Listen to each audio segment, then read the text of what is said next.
Imaginez être trahi par ceux que vous aimez le plus, au point d'être jeté au fond du gouffre le jour de votre propre anniversaire. C'est le point de départ de l'histoire d'Elena, une femme dont la vie a été bouleversée par la manipulation et la trahison de sa belle-fille, Clara. En un instant, Elena a perdu tout ce qu'elle valorisait le plus, son fils Alex, ses petits-enfants et sa paix.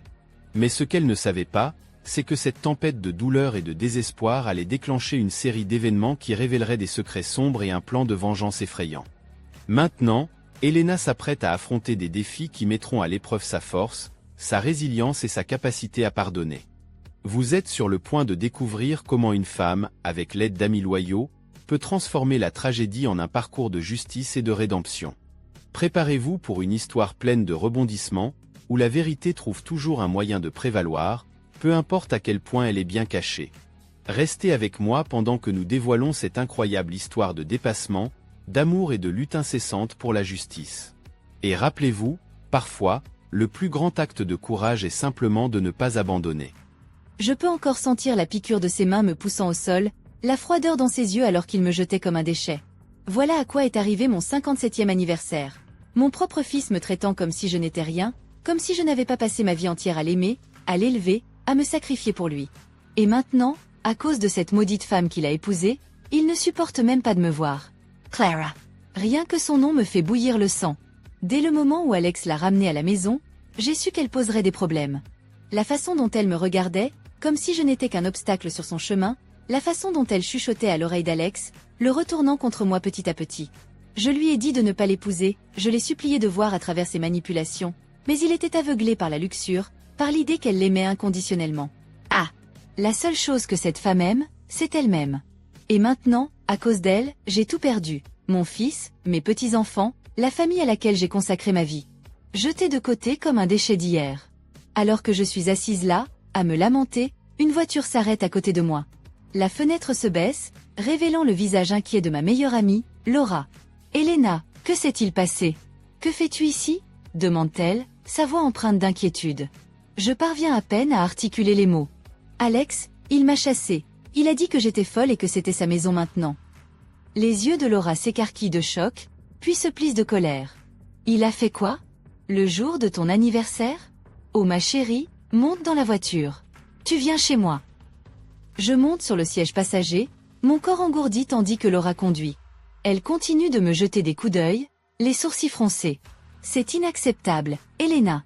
Alex ne peut pas te traiter comme ça. Quelque chose doit être fait. Je secoue tristement la tête. Que puis-je faire, Laura? C'est un homme adulte. Il a fait son choix.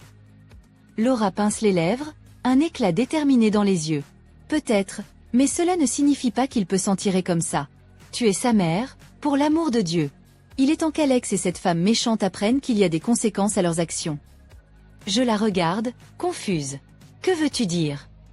Un sourire lent se dessine sur le visage de Laura. Je veux dire, ma chère, qu'il est temps de se venger un peu. Et je sais exactement qui peut nous aider à y parvenir. Alors que nous roulons dans la nuit, je ressens une lueur de quelque chose que je n'avais pas ressenti depuis longtemps. De l'espoir. L'espoir que peut-être, juste peut-être, je puisse faire payer Alex et Clara pour la douleur qu'ils ont causée, que peut-être le karma les rattrapera enfin. La journée avait bien commencé. C'était mon anniversaire, et malgré tout ce qui s'était passé avec Alex, j'étais déterminée à en tirer le meilleur parti. J'ai passé la matinée à ranger la maison, à mettre quelques décorations et à préparer un dîner spécial. J'ai même acheté un gâteau à la boulangerie du coin, celui qu'Alex aimait en enfant. Vers midi, j'ai appelé Alex, le cœur battant fort d'une combinaison d'espoir et d'appréhension. À ma grande surprise, il a répondu. « Salut, maman. Quoi de neuf ?» Son ton était neutre, prudent. J'ai pris une profonde inspiration. Eh bien, je me demandais si toi, Clara et les enfants aimeriez venir dîner ce soir. C'est mon anniversaire, et j'ai pensé que ce serait bien de passer du temps ensemble en famille. Il y a eu une longue pause. Je pouvais entendre des voix étouffées en arrière-plan, comme si l'on discutait avec quelqu'un. Finalement, il a parlé. Oui, d'accord, on peut faire ça. À quelle heure? Le soulagement m'a envahi. Que dirais-tu de 18 heures? Je fais ta lasagne préférée. D'accord. À ce soir. Il a raccroché avant que je puisse dire autre chose. Le reste de la journée est passé dans un flou de préparation et d'anticipation. À 18 heures, tout était parfait. La lasagne bouillonnait dans le four, La table était mise et le gâteau trônait fièrement sur le comptoir. À l'heure pile, la sonnette a retenti. J'ai pratiquement couru pour ouvrir, un énorme sourire sur le visage. Mais dès que j'ai ouvert la porte, mon cœur s'est effondré. Alex était là, une grimace gravée sur son visage. À côté de lui se trouvait Clara, les lèvres recourbées en un sourire sarcastique. Les enfants n'étaient pas en vue. « Où sont les enfants ?» ai-je demandé, essayant de garder ma voix ferme. Clara a éclaté de rire. Nous avons décidé qu'il valait mieux qu'ils ne viennent pas. Nous ne voulons pas qu'ils soient exposés à plus de ton influence toxique. Je me suis sentie comme si j'avais reçu une gifle. Influence toxique? De quoi parles-tu? Elle a avancé d'un pas, pointant un doigt vers moi. Ne fais pas l'innocente, Elena. Nous savons tous quel genre de mère terrible tu as été. La façon dont tu as retourné Alex contre son propre père, les constantes manipulations et chantages émotionnels. Pas étonnant qu'il ne veuille rien avoir à faire avec toi. Les larmes me brûlaient les yeux. J'ai regardé Alex, implorant silencieusement qu'il me défende, mais il est resté là, les bras croisés, sans rien dire. Ce n'est pas vrai. J'ai réussi à dire, j'ai toujours aimé et soutenu Alex. Je ne ferai jamais rien pour lui faire du mal. Les yeux de Clara brillèrent de malveillance. Épargne-nous ton acte de martyr. Tu n'es qu'une femme égoïste et vindicative qui ne supporte pas le fait qu'Alex ait tourné la page, qu'il m'ait choisi à ta place. Quelque chose en moi se brisa. Avant que je ne m'en rende compte, j'avançai, prête à gifler ce visage arrogant, mais Alex s'interposa entre nous, saisissant mon poignet avec une prise douloureuse. « Ne touche pas à ma femme, gronda-t-il. Tu es pathétique, tu le sais? Inventer toute cette histoire d'anniversaire, essayer de t'infiltrer à nouveau. Eh bien, ça ne va pas marcher. On en a fini avec toi. » Sur ce, il me repoussa en arrière, me faisant trébucher. Je me retins au montant de la porte, les larmes coulant librement sur mes joues. « Alex, s'il te plaît, murmurai-je. Je suis ta mère. » Mais il secoua simplement la tête, les yeux froids. « Plus maintenant. Allez, Clara, allons-y. » Je les regardais impuissante alors qu'ils se tournaient et partaient, claquant la porte derrière eux. Le son résonna dans la maison vide, une brutalité finale. Et là, je restais, seul le jour de mon anniversaire, le cœur brisé en 1000 morceaux. Je ne sais pas combien de temps je restais là, figé par les conséquences de la cruauté d'Alex et de Clara. Des minutes? Des heures? Tout se mélangeait. La douleur dans ma poitrine était différente de tout ce que j'avais ressenti auparavant, un vide profond et douloureux qui menaçait de m'engloutir. Finalement, je parvins à fermer la porte, les mains tremblantes. Je trébuchai jusqu'au canapé, m'effondrant sur les coussins tandis que des sanglots secouaient mon corps. Comment avait-il pu me faire ça? Mon propre fils, me traitant comme si je n'étais rien, comme si je n'avais pas passé ma vie entière à l'aimer et à prendre soin de lui. Le son de mon téléphone qui sonnait me tira de mon désespoir. Je regardai l'écran, voyant le nom de Laura. Un instant, j'envisageais d'ignorer l'appel, ne voulant pas la surcharger de mes problèmes, mais l'idée de faire face à cela seule était trop difficile. Je répondis, ma voix épaisse de larmes. « Allô? Elena, que s'est-il passé? Est-ce qu'il s'est passé quelque chose avec Alex ?» L'inquiétude dans sa voix fut ma perte. Je m'effondrai, toute l'histoire sordide se déversant entre les sanglots. Laura écouta patiemment, offrant des mots de réconfort et de soutien. « Ça suffit, dit-elle fermement quand j'eus terminé. Ça va trop loin. Alex et Clara ne peuvent pas continuer à te traiter comme ça. Il est temps qu'il affronte quelques conséquences. » Je reniflai, essuyant mes yeux. « Que veux-tu dire ? » « Je veux dire qu'il est temps pour un peu de vengeance. Ils pensent qu'ils peuvent te piétiner, mais ils se trompent beaucoup. Tu es une femme forte, Elena. Il est temps de commencer à agir comme telle. » Ces mots allumèrent une étincelle en moi, une lueur de colère au milieu de la douleur. Elle avait raison. Je ne pouvais pas simplement rester assise et me lamenter. Je devais faire quelque chose pour reprendre le contrôle. « D'accord, dis-je, ma voix plus ferme maintenant. Que as-tu en tête ?» Je pouvais presque entendre le sourire de Laura au téléphone. « Rejoins-moi au café dans 1 heure. J'ai quelqu'un que je veux que tu rencontres. Fais-moi confiance, il va être d'une grande aide. » 1 heure plus tard, j'étais assise en face de Laura dans une cabine du café local. Elle avait une lueur espiègle dans les yeux en sirotant son café. « Alors, qui est cette personne mystérieuse ?» demandai-je, la curiosité prenant le dessus sur moi. Comme si c'était un signal, la cloche au-dessus de la porte tinta. Laura fit signe à quelqu'un derrière moi. « Le voilà !» Je me retournai, les yeux écarquillés en voyant un homme grand et large d'épaules s'approcher de notre table. Il avait un air rude, comme quelqu'un qui avait vu sa part de problème. « Elena, je te présente mon frère Victor, dit Laura en lui faisant signe de s'asseoir. Il est détective privé. Victor me fit un signe de tête, m'évaluant du regard. Laura m'a parlé de ta situation. Je suis désolée d'entendre ce que ton fils et sa femme ont fait. C'est dur. Je haussai les épaules, essayant de paraître indifférente même si la douleur me tordait les entrailles. C'est comme ça. Mais Laura semble penser que tu peux aider. Il se pencha en avant, les coudes sur la table. Je peux. Tu vois, dans mon travail, j'ai appris que tout le monde a des secrets, des squelettes dans le placard. Et d'après ce que Laura m'a dit, je parie que ta belle-fille en a plus d'un. Un frisson d'anticipation parcourut ma colonne vertébrale. Que veux-tu dire? Victor sourit, lent et dangereux. Je veux dire, laisse-moi enquêter sur le passé de Clara. S'il y a de la saleté à trouver, je la trouverai. Et une fois que nous aurons cette munition, disons simplement que le karma a une façon de revenir. Je me reculai, mon esprit tournant avec les possibilités. Est-ce que ça pourrait vraiment fonctionner? Pourrais-je enfin faire payer Alex et Clara pour ce qu'il avait fait? En regardant dans les yeux confiants de Victor, je pris ma décision. Je suis dedans. Faisons ça. Il hocha la tête, satisfait. Excellent. Donne-moi une semaine. Je te contacterai. Lorsqu'il se leva pour partir, je ressentis un nouveau sens du but, de la détermination. Ils pensaient qu'ils pouvaient me briser, mais ils avaient tort. Il était temps de se venger. La semaine passa lentement, chaque jour une éternité d'attente et de questionnement. J'essayais de rester occupée, me plongeant dans le nettoyage de la maison, faisant des courses, n'importe quoi pour me distraire des pensées incessantes. Que troverai, Victor? Serait-ce suffisant pour faire tomber Alex et Clara? Laura me rendait visite quotidiennement, offrant des mots d'encouragement et de soutien. Elle était la seule chose qui me gardait saine d'esprit, la seule personne qui comprenait vraiment la profondeur de ma douleur et de ma colère. Enfin, le 7e jour, mon téléphone sonna. C'était Victor. Elena, c'est moi. J'ai quelque chose. Peux-tu me rejoindre à mon bureau dans 1 heure? Mon cœur s'emballa. Bien sûr. JY serai. J'arrivai au bureau de Victor avec 15 minutes d'avance, mes nerfs à fleur de peau. Laura était déjà là, marchant de long en large dans la petite salle d'attente. Elle me serra dans ses bras quand j'entrai. « Tu es prête pour ça ?» demanda-t-elle, scrutant mon visage. Jacquiesci, me preparant. Autant que possible. Victor sortit de son bureau, une expression sombre sur le visage. Entrez, mesdames. Nous nous installâmes sur les chaises en face de son bureau, l'air lourd de tension. Victor ouvrit un dossier en manila, étalant une série de documents et de photographies. Alors, j'ai fait quelques recherches sur le passé de Clara, commença-t-il en tapotant les papiers. Et laisse-moi te dire, cette femme n'est pas une sainte. Il fit glisser un document vers moi. Tout d'abord, elle a un casier judiciaire. Détournement de fonds de son ancien emploi. Elle a réussi à éviter la prison, mais ce n'était pas joli. Je regardai le papier, une photo de Clara me regardant fixement.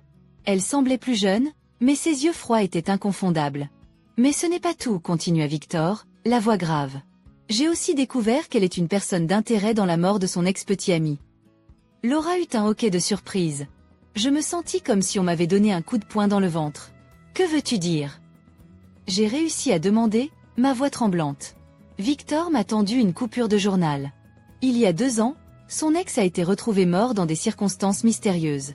La police a suspecté un acte criminel, mais ils n'ont jamais pu prouver quoi que ce soit. Clara a été la dernière personne à le voir vivant. J'ai parcouru l'article, mes yeux s'arrêtant sur des phrases comme mort suspecte et enquête en cours. Mon esprit tournait, essayant de concilier ces informations avec la femme que mon fils avait épousée. Alors, qu'est-ce que cela signifie? demanda Laura, posant la question que je ne pouvais pas formuler. Victor se pencha en arrière sur sa chaise, joignant les doigts. Cela signifie que nous avons un levier. Cela signifie que si cette information venait à être révélée, la vie de Clara telle qu'elle la connaît serait terminée. Sa réputation, son mariage, tout. Une lueur d'espoir s'alluma dans ma poitrine. Alors, que faisons-nous maintenant? Un sourire lent se dessina sur le visage de Victor. Maintenant, nous utilisons cela. Nous informons Clara que nous avons ces informations et que, si elle ne veut pas qu'elles soient rendues publiques, elle doit convaincre Alex de réparer les choses avec toi. Laura acquiesça, ses yeux brillants. Et si elle refuse? Victor haussa les épaules. Alors nous allons à la police. Nous leur demandons de rouvrir l'enquête sur la mort de son ex-petit ami. D'une manière ou d'une autre, Clara devra faire face aux conséquences de ses actes. Je restais assise là, abasourdie, essayant de tout assimiler. Cela pourrait-il vraiment être aussi simple? Pourrais-je vraiment faire payer Clara pour ce qu'elle a fait, pour avoir retourné Alex contre moi? En regardant la détermination sur les visages de Laura et Victor, je ressentis une vague de force. Ils croyaient en moi, croyaient que je méritais justice, et pour la première fois depuis cet horrible anniversaire, je le croyais aussi. Faisons-le, dis-je, ma voix ferme. Faisons-les payer. Victor sourit, une lueur prédatrice dans les yeux. Excellent. Donne-moi un jour pour tout mettre en mouvement. À 7 heures demain, Clara ne saura pas ce qui l'a frappée. En quittant le bureau, Laura serra ma main. Tu fais la bonne chose, Elena. Ne doute jamais de cela. Je serrai en retour, ressentant un sentiment de but, de colère juste. Ils avaient choisi la mauvaise femme à embêter. Il était temps que Clara apprenne cette leçon à la dure. Fidèle à sa parole, Victor m'appela le lendemain. C'est fait, dit-il, une note de satisfaction dans la voix. J'ai envoyé toutes les informations à Clara, avec un petit message lui disant que si elle ne veut pas qu'elle soit rendue publique, elle doit convaincre Alex de se réconcilier avec toi. Je ressentis un frisson d'anticipation mêlé de nervosité. Tu penses que ça va marcher? Il n'y a qu'une seule façon de le savoir. Mais fais-moi confiance, avec les saletés que nous avons sur elle, elle serait folle de ne pas obéir. Je raccrochai, mon esprit en ébullition. Clara céderait-elle vraiment? Forcerait-elle vraiment Alex à s'excuser, à réparer les choses? Une partie de moi osait espérer, même si une autre partie murmurait que c'était trop beau pour être vrai. Les heures passèrent sans aucune nouvelle. Je faisais les 100 pas dans mon salon, sursautant à chaque bruit, convaincu que c'était la sonnette ou le téléphone. Mais à mesure que la soirée avançait, il n'y avait toujours rien. Juste au moment où j'étais sur le point d'abandonner et d'aller me coucher, il y eut des coups violents à la porte. Mon cœur dans ma gorge, j'ouvris pour trouver Alex là, son visage une masque de fureur. « Qu'est-ce que tu as fait ?» grogna-t-il, me repoussant dans la maison. Je trébuchai en arrière, prise au dépourvu. « De quoi parles-tu » Il se tourna vers moi, les yeux enflammés. « Ne fais pas semblant d'être idiote. Clara m'a tout dit, à propos du détective privé, de toi creusant son passé. Quoi, tu pensais pouvoir la faire chanter pour me faire te pardonner ?» Je restai ferme, levant le menton. Je n'ai fait chanter personne. Je l'ai simplement informée que ses actions ont des conséquences, qu'elle ne peut pas simplement détruire ma vie et s'en sortir impunément. Alex laissa échapper un rire âpre. « Détruire ta vie? Tu es sérieuse en ce moment?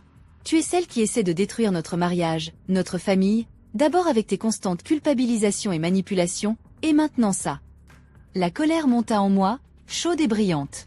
Je n'ai pas été celle qui t'a retourné contre moi, Alex. C'était tout Clara. Elle t'a empoisonné. Tu ne vois pas ça? C'est une criminelle, une menteuse, peut-être même une meurtrière. Pendant un moment, Alex parut stupéfait. Puis son visage se durcit. Tu es incroyable. Tu penses vraiment que je vais croire à tes accusations folles plutôt qu'à ma propre femme, la mère de mes enfants? Ce ne sont pas des accusations, ce sont des faits. Victor a trouvé des preuves. Je me fiche de ce que ton ami détective a trouvé, rugit Alex. Clara est ma femme, et je lui fais confiance. Je l'aime, et rien de ce que tu dis ou fais ne changera cela. Les larmes brûlaient mes yeux, brouillant ma vision. Alors c'est ça? Tu l'as choisie elle plutôt que moi, ta propre mère. La mâchoire d'Alex se contracta. Tu as fait ce choix pour moi au moment où tu as décidé de tirer ce coup. Jean est fini avec toi, maman. Fini avec tes mensonges, tes intrigues, tout ça. Il se tourna pour partir, et la panique me saisit. Je ne pouvais pas le perdre, pas comme ça. Alex, s'il te plaît. Mais il était déjà parti, claquant la porte derrière lui avec une finalité qui me secoua jusqu'à la moelle.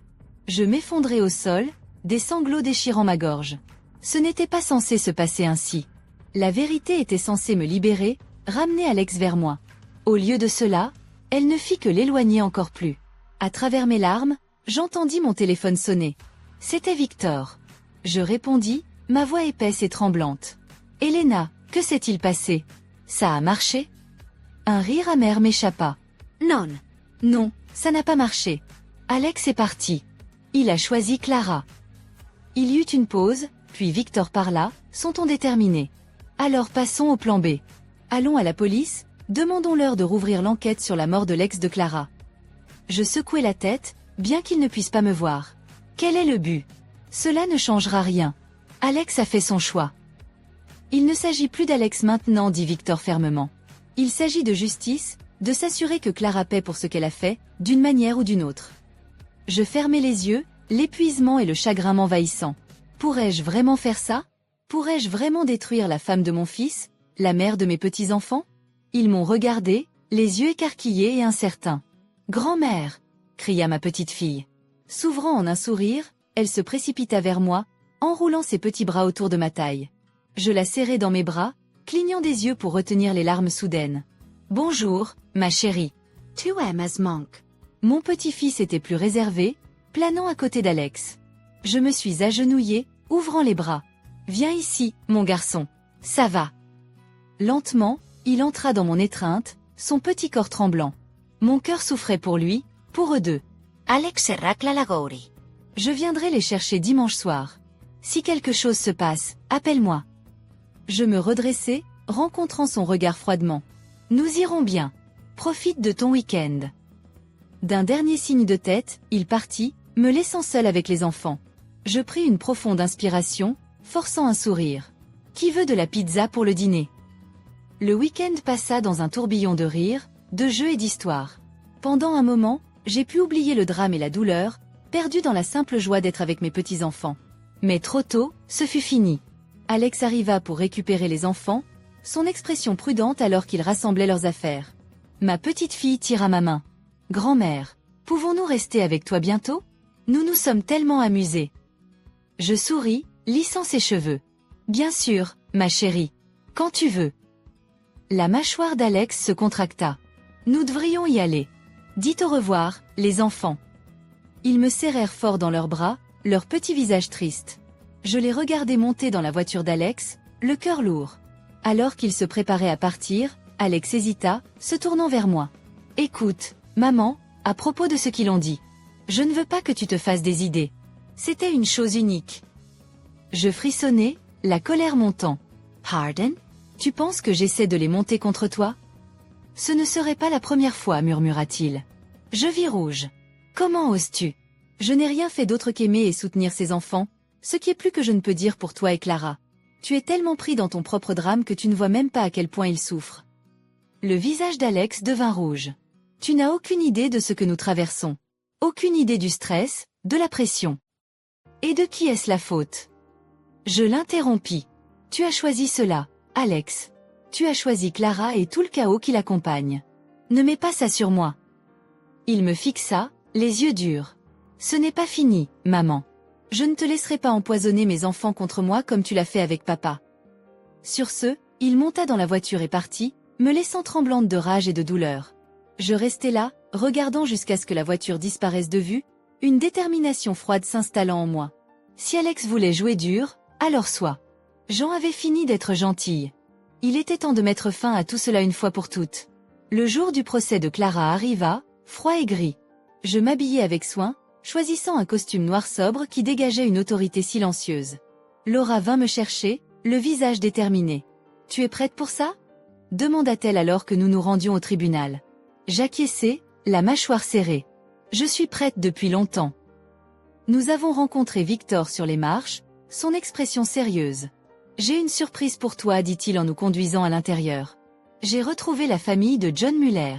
Ils sont ici pour témoigner. » Je ressentis une vague de gratitude et de vengeance. Avec leur témoignage, le sort de Clara serait scellé. La salle d'audience était bondée, l'air lourd de tension.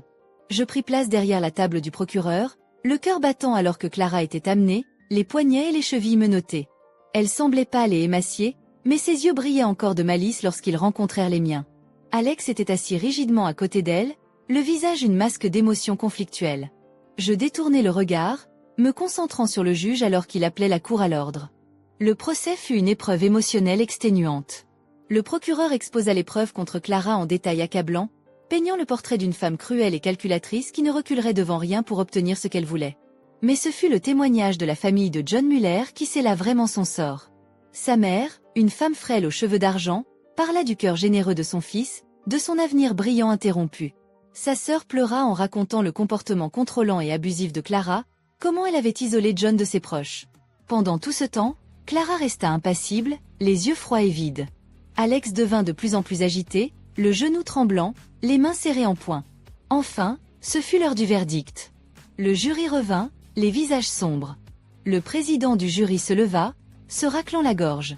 Dans l'affaire de l'État contre Clara Wilson, sur l'accusation de meurtre au premier degré, nous déclarons la prévenue coupable. La salle d'audience explosa en soupirs et murmures. Le visage de Clara perdit de sa couleur, sa bouche s'ouvrant de choc. Alex se leva d'un bond, sa chaise tombant au sol. « Non !» cria-t-il, la voix rauque de chagrin. « Non, c'est faux. Elle est innocente. » Le juge frappa son marteau, appelant à l'ordre. « Monsieur Wilson, maîtrisez-vous, ou je devrais vous faire sortir de cette salle. » Alex se calma, s'effondrant de nouveau sur sa chaise, la tête entre les mains. Clara se tourna vers lui, l'expression désespérée. « Alex, fais quelque chose. Tu ne peux pas les laisser me faire ça. » Mais Alex ne la regarda pas, les épaules tremblantes de sanglots silencieux. Le greffier s'avança, se préparant à emmener Clara. Je regardais, un tourbillon d'émotions à l'intérieur de moi. Le triomphe, oui, mais aussi une sorte de tristesse vide. Cela en était arrivé là, mon propre fils, brisé et humilié, sa vie en ruine. Alors que Clara était escortée dehors, elle se retourna, ses yeux rencontrant les miens. À ce moment-là, je vis la profondeur de sa haine, le venin dans son âme. « Ce n'est pas fini, siffla-t-elle, la voix basse et mortelle. Je vais te faire payer pour ça, toi. Je te le jure. » Je soutins son regard fermement, sans ciller. « Tu as déjà payé, Clara. Tu as fait tes choix, et maintenant tu en subiras les conséquences. Adieu. » Sur ce, je me retournai et sortis, la tête haute. C'était fini. La justice avait été rendue. Mais même alors que le soulagement m'envahissait, je ne pouvais chasser l'inquiétude persistante.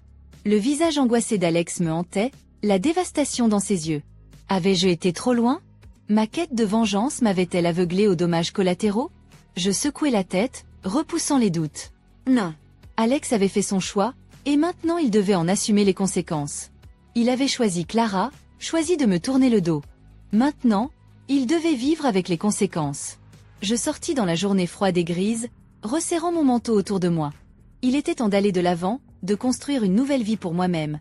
Une vie sans Alex, sans l'influence toxique de Clara. Une vie de ma propre création. Je suis sortie du tribunal, sentant le froid de l'air pénétrer ma peau tandis que je marchais. Le poids des dernières semaines semblait plus léger, mais l'ombre du doute persistait. La vie sans Alex serait un défi, mais j'étais déterminée à aller de l'avant. Les jours suivants passèrent à un rythme étrange, un mélange de soulagement et de tristesse. La maison semblait incroyablement silencieuse sans les visites sporadiques d'Alex et des petits-enfants. J'essayais de m'occuper avec de petites tâches, mais l'esprit revenait toujours à ce regard de désespoir sur le visage d'Alex, à la promesse de vengeance de Clara. Un après-midi, Laura est venue me rendre visite. Nous nous sommes assises dans la cuisine, buvant du thé et parlant de banalités. Mais il y avait quelque chose dans son regard, une inquiétude qu'elle ne pouvait cacher. « Qu'y a-t-il, Laura? Tout va bien. » Elle hésita, jouant avec la tasse de thé. « Elena, as-tu déjà pensé à changer de ville? Recommencer ailleurs ?» Je fronçai les sourcils. Changer de ville? Pourquoi ferais-je cela? Clara n'est pas du genre à laisser passer les choses facilement. Et même avec elle en prison, j'ai peur de ce qu'elle pourrait faire. Alex aussi. Il est blessé et confus. Cela pourrait être dangereux. Je secouai la tête, essayant de chasser l'idée. Je ne peux pas simplement fuir, Laura. C'est ma maison. Laura Sapira. Pense Y seulement, d'accord? Pour ta sécurité. J'acquiesçai, bien que l'idée me semblât encore absurde. Cependant, cette nuit-là, lorsque tous les bruits de la maison s'étaient tus, les paroles de Laura résonnèrent dans mon esprit. Et si Clara avait des alliés? Et si Alex décidait de se venger? Le lendemain matin, j'ai été surprise par un coup à la porte. Mon cœur s'accéléra, craignant que ce soit Alex, mais en ouvrant, je trouvai Victor avec une expression grave. « Elena, je dois te parler. » Puis j'entrai. J'acquiesçai, lui laissant le passage. Nous nous sommes assis dans le salon, et il commença sans détour. J'ai reçu un appel hier soir. De quelqu'un qui prétend avoir des informations importantes sur Clara. Mes yeux s'écarquillèrent. Des informations? Quel genre d'informations? Il a dit que Clara faisait partie de quelque chose de plus grand. Un réseau de crimes financiers et autres. Et qu'il y avait quelqu'un qui voulait te parler personnellement. Je sentis un frisson dans le dos. Qui? Un homme nommé Thomas. Il dit avoir été associé à Clara, mais maintenant il veut sortir de ce monde. Il veut te rencontrer ce soir, dans un lieu public, pour assurer la sécurité de chacun. Malgré la peur, une curiosité croissante en moi. Oh! Un café au centre, À 19 heures. Je serai là pour m'assurer que tout se passe bien. J'ai passé la journée dans un état d'anxiété. À 19 heures, je suis arrivé au café, où Victor m'attendait déjà. Quelques minutes plus tard, un homme grand, à l'apparence fatigué, est entré et s'est dirigé vers nous. Elena, Victor, merci de m'avoir rencontré. Il semblait nerveux, regardant autour de lui comme s'il s'attendait à être suivi. Thomas, c'est bien ça? Demandai-je. Il acquiesca. Oui. J'ai travaillé avec Clara pendant quelques années. Elle est dangereuse, mais ce que vous ne savez pas, c'est qu'elle a des contacts à l'extérieur de la prison, des personnes capables de faire des choses terribles. Et elle a un plan de vengeance. Mon estomac se retourna. Vengeance? Contre qui? Contre toi, Elena. Elle pense que tu es la raison de tous ces problèmes. Et elle ne s'arrêtera pas tant qu'elle ne t'aura pas fait payer.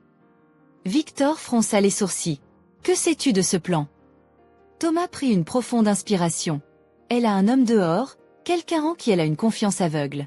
Il les viole et fera ce qu'il faut. Je peux essayer d'aider, mais vous devez être préparés. Mon esprit tournoyait avec cette information. Clara, même emprisonnée, avait encore du pouvoir et de l'influence. Je regardais Victor, cherchant des conseils. Tu lui fais confiance? Demandai-je. Victor regarda Thomas, puis de nouveau moi. Je pense qu'il est sincère. Mais nous devons être prêts à tout. Les jours suivants, Victor et Laura aidèrent à renforcer la sécurité de la maison. Nous avons installé des caméras, changé les serrures et même engagé un garde. Mais la sensation d'être surveillé ne disparaissait jamais. Une nuit, alors que je révisais quelques documents, j'entendis un bruit dehors. Mon cœur s'accéléra, et je vérifiai les caméras. Un homme rôdait autour de la maison, cherchant un angle mort. Je pris le téléphone, appelant immédiatement Victor. Quelqu'un est ici. Je pense que c'est l'homme de Clara. Reste calme, Elena. Je vais appeler la police et je serai là dans quelques minutes. J'attendis, le cœur battant la chamade, jusqu'à ce que j'entende les sirènes au loin. Quand Victor arriva avec les policiers, l'homme avait déjà disparu, mais nous avons trouvé des empreintes autour de la maison. Cela confirme ce que Thomas a dit, murmura Victor en examinant les marques. Il est ici, Elena. Mais nous allons l'attraper. Le lendemain matin, Thomas appela. Elena, je dois te parler. C'est important. Peux-tu me rencontrer au parc à 11 heures? Réticente, mais faisant confiance à Victor et à la sécurité qu'il fournirait, j'acceptai. En arrivant au parc, je vis Thomas assis sur un banc, paraissant plus nerveux que jamais. Merci d'être venu, commença-t-il. Il y a autre chose que tu dois savoir. Autre chose? Demandai-je, sentant la tension monter. Oui. Clara a un complice à l'intérieur de la prison. Il planifie quelque chose de grand, quelque chose qui va au-delà de toi. Ils veulent détruire tout ce que tu as construit, y compris tes relations. Et ils vont utiliser Alex pour cela. Le choc me frappa comme une vague. Alex? Comment? Ils vont le manipuler, utiliser ses émotions et sa colère pour le monter définitivement contre toi. Nous devons agir vite. Victor, qui observait discrètement de loin, s'approcha. J'ai tout entendu. Nous devons agir rapidement, Elena. Te protéger et neutraliser cette menace une fois pour toutes. Nous sommes retournés à la maison, où Victor et Laura ont élaboré un plan. Nous avons décidé que la meilleure façon de protéger Alex et moi-même était de dévoiler le réseau criminel de Clara et de nous assurer que tous les impliqués soient arrêtés. Victor utiliserait ses contacts pour rassembler plus de preuves tandis que je resterais en contact avec Thomas pour toute nouvelle information. À mesure que les jours passaient, la tension augmentait. J'étais en alerte constante, attendant la prochaine manœuvre de Clara.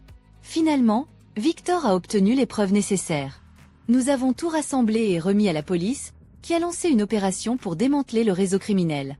La nuit de l'opération, je me suis assise dans le salon, attendant des nouvelles. Le téléphone a sonné vers minuit. C'était Victor. Elena, nous avons réussi. Nous avons arrêté tous les complices de Clara. Elle ne pourra plus te faire de mal. Le soulagement fut immédiat, mais il restait une question en suspens. Alex. Je devais essayer de me reconnecter avec lui expliquer tout ce qui s'était passé. J'ai pris le téléphone et l'ai appelé, mais c'est Clara qui a répondu, sa voix pleine de mépris. J'ai dit que ce n'était pas fini, Elena. Alex ne te pardonnera jamais. Je raccrochai, la peur revenant. Mais je savais que je devais persister. Clara était hors de combat, mais le venin qu'elle avait planté en Alex devait encore être affronté. Les jours suivants, j'ai tenté de contacter Alex, laissant des messages et essayant de trouver un moyen de parler avec lui en personne. Finalement, Après une semaine d'essai, il accepta de me rencontrer. Nous nous sommes retrouvés dans un café discret, où j'ai commencé à lui raconter tout ce que j'avais découvert sur Clara et son réseau criminel. Je lui ai montré les preuves que Victor avait réunies, espérant qu'il verrait la vérité. Alex resta silencieux pendant un long moment, son expression difficile à lire. Finalement, il soupira, passant les mains dans ses cheveux. Je ne sais pas quoi penser, maman. Tout ça est tellement énorme. Je sais, mon fils. Et je suis désolée que ça en soit arrivé là. Mais Clara devait être arrêtée. Elle te manipulait, nous détruisait. Il acquiesça lentement, comme s'il assimilait tout. J'ai besoin de temps pour réfléchir. Bien sûr. Je comprends. Nous sommes retournés à nos vies séparées, mais quelque chose avait changé. Je sentais qu'une porte s'était ouverte, une chance de réconciliation. Ce ne serait pas facile, mais pour la première fois, il y avait une lueur d'espoir. Les mois suivants furent consacrés à la reconstruction.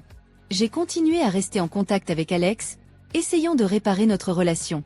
Laura et Victor restèrent à mes côtés tout au long du processus, offrant un soutien inconditionnel. Finalement, Alex commença à comprendre la profondeur des mensonges de Clara. Il chercha une thérapie, essayant de gérer la manipulation et le traumatisme qu'il avait subi. Notre relation était encore loin d'être parfaite, mais nous étions sur la bonne voie. Un jour, Alex m'appela, sa voix plus calme que je ne l'avais entendue depuis des mois. « Maman, je voulais te dire que je travaille pour me rétablir. Et je voulais te remercier de n'avoir jamais abandonné, même quand je ne le méritais pas. » Les larmes coulèrent, mais cette fois, c'était de joie. « Je serai toujours là pour toi, Alex. Toujours. » La vie continuait, et bien qu'il y ait des cicatrices, il y avait aussi de la guérison. Clara avait été neutralisée, son réseau démantelé, et ma famille commençait enfin à trouver la paix. Je savais qu'il y avait encore un long chemin à parcourir, mais avec amour et persévérance, nous pouvions surmonter n'importe quoi. Et ainsi, par une journée ensoleillée de printemps, tandis que j'observais mes petits-enfants jouer dans le jardin, je ressentis une paix profonde. La bataille avait été ardue, mais enfin, la justice et la vérité avaient prévalu. Avec le temps, la situation a finalement commencé à s'améliorer. Clara était derrière les barreaux, son réseau criminel avait été démantelé et j'avais commencé à reconstruire ma vie. Mais la véritable victoire a été la réconciliation avec mon fils, Alex. Ce fut un long et difficile chemin, mais ensemble, nous avons réussi à surmonter les mensonges et les manipulations de Clara. Alex a commencé une thérapie pour gérer la manipulation et le traumatisme causé par Clara. Avec le temps, il a commencé à comprendre la profondeur des mensonges qu'elle avait racontés et l'étendue réelle des dommages qu'elle avait causés. Peu à peu, notre relation a commencé à guérir. Il m'a contacté, sa voix plus calme que je ne l'avais entendue depuis des mois. « Maman, je voulais te dire que je travaille pour me rétablir. Et je voulais te remercier de n'avoir jamais abandonné, même quand je ne le méritais pas. » Les larmes sont venues, mais cette fois, elles étaient de joie. « Je serai toujours là pour toi, Alex. Toujours. » La vie a continué, et bien qu'il y ait eu des cicatrices, il y a aussi eu de la guérison. Clara avait été neutralisée, son réseau démantelé et ma famille commençait enfin à trouver la paix. Je savais qu'il y avait encore un long chemin à parcourir, mais avec amour et persévérance, nous pouvions surmonter n'importe quoi. Le voyage m'a beaucoup appris sur la résilience, l'amour et le pardon. J'ai appris que, même dans les moments les plus sombres, il est possible de trouver une lumière. Même lorsque nous sommes trahis par les personnes que nous aimons, il est possible de pardonner et de continuer.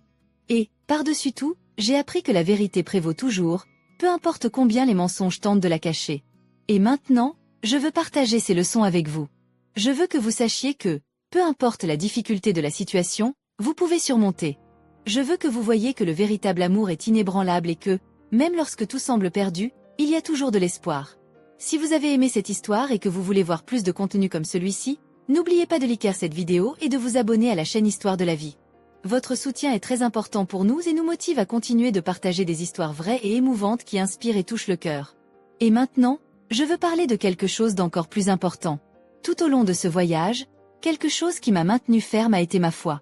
Croire qu'il y a un but plus grand pour tout ce qui arrive nous donne la force de continuer. Et cela m'amène à partager un message puissant avec vous. Dans l'évangile de Jean 3h16, il est écrit « Car Dieu a tant aimé le monde qu'il a donné son Fils unique, afin que quiconque croit en lui ne périsse pas mais ait la vie éternelle. » Ce verset nous rappelle l'immense amour de Dieu pour chacun de nous. Un amour si grand qu'il a donné son Fils unique, Jésus-Christ, pour que nous puissions avoir la vie éternelle. Cet amour est inconditionnel et disponible pour tous. Peu importe qui vous êtes, ce que vous avez fait ou où vous en êtes dans la vie, Dieu vous aime et veut que vous ayez une relation personnelle avec lui.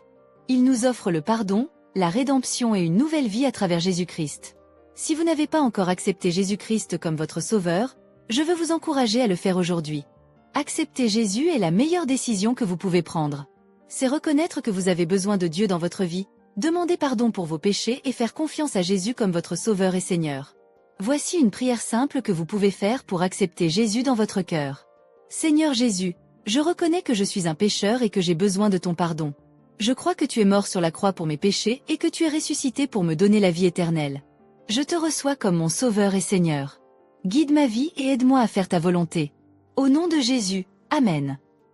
Si vous avez fait cette prière, sachez que vous faites maintenant partie de la famille de Dieu. C'est un merveilleux voyage qui ne fait que commencer, et je vous encourage à chercher une communauté chrétienne où vous pourrez grandir dans la foi et trouver du soutien. Pour ceux qui marchent déjà avec Christ, souvenez-vous toujours du pouvoir de l'amour et du pardon. Utilisez cette histoire comme un rappel que, même dans les situations les plus difficiles, Dieu est présent et travaille en notre faveur. Il nous donne la force de relever les défis et la grâce de pardonner à ceux qui nous ont blessés. Et, encore une fois, n'oubliez pas de vous abonner à la chaîne Histoire de la vie pour plus d'histoires inspirantes. Partagez cette vidéo avec vos amis et votre famille, laissez votre like et votre commentaire. Nous voulons entendre vos histoires, vos expériences et comment ces messages ont touché votre vie. Ensemble, nous pouvons créer une communauté d'espoir, d'amour et de foi. Merci d'avoir regardé, et que Dieu bénisse chacun de vous abondamment. À la prochaine histoire.